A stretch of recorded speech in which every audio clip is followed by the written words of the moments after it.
Good morning and welcome to TOI Japan Market Radio.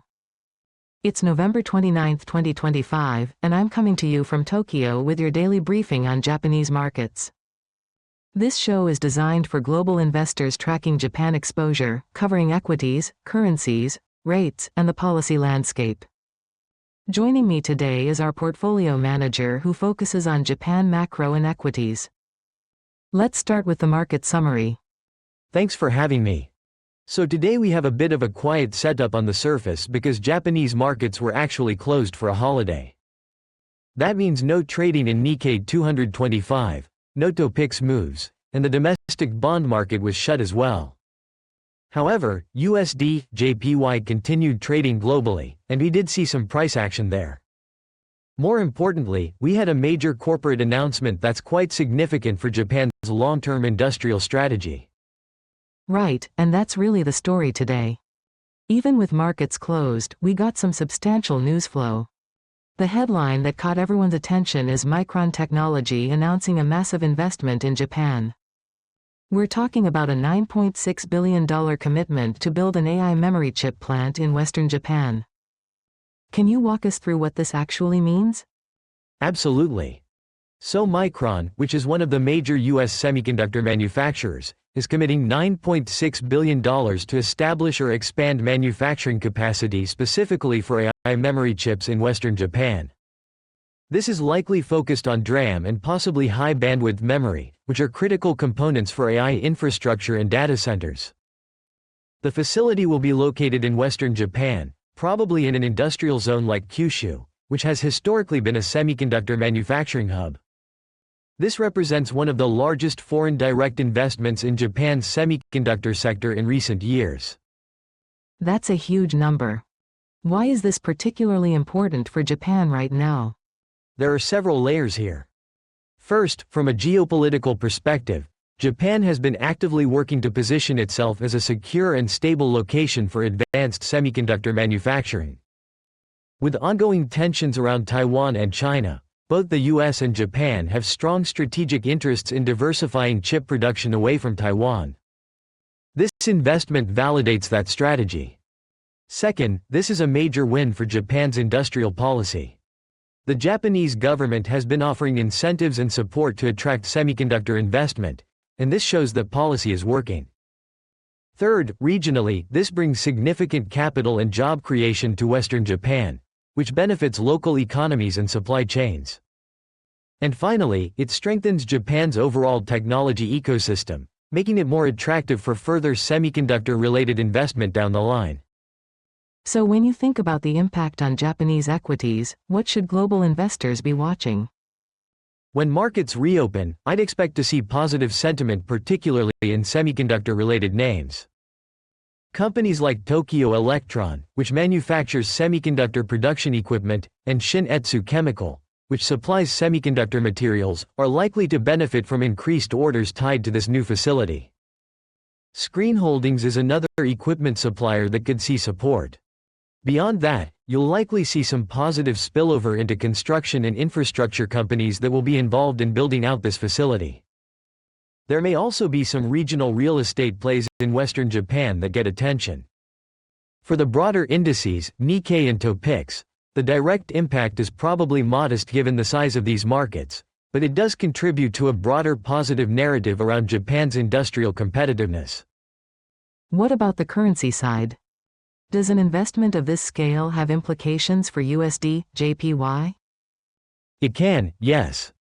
Large foreign direct investment flows like this are generally supportive of the yen because they signal confidence in Japan's economy and can attract additional capital inflows. When a major U.S. company commits nearly $10 billion to Japan, it's a vote of confidence that can encourage other investors to look at Japanese assets more favorably. Now, the near-term impact on USD, JPY might be muted because currency markets are highly liquid and this capital will flow in over time as the project is built out. But structurally, it's a yen-positive development, especially if it's followed by similar announcements from other companies. It also feeds into the risk-on narrative for Japan's technology sector. Staying with the broader implications, does this have any read-through for Japanese government bonds or Bank of Japan policy? the direct impact on JGB yields is probably minimal in the short term. However, if you think about the longer-term structural story, investments like this support Japan's growth outlook and could gradually shift the inflation and growth narrative. If Japan is seen as increasingly competitive in high-tech manufacturing, that could support the Bank of Japan's eventual policy normalization path. We've already seen the BOJ move away from negative rates earlier this year, and any improvement in the growth and inflation outlook gives them more room to continue that process. So while I wouldn't expect a sharp move in 10-year JGB yields directly because of this news, it's part of a broader picture that could keep gradual upward pressure on yields over the medium term. Let's zoom out a bit. This Micron announcement fits into a larger trend we've been seeing in Japan, doesn't it? There's been a lot of talk about Japan re-emerging as a semiconductor hub. Exactly.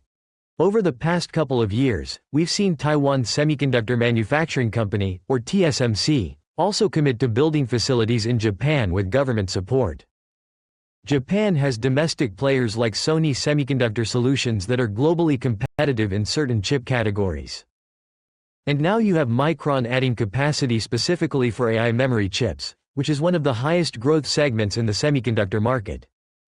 What's happening is that Japan is leveraging its strengths, which include political stability, strong infrastructure, a skilled workforce, and proximity to key Asian markets, to become a critical node in the global semiconductor supply chain.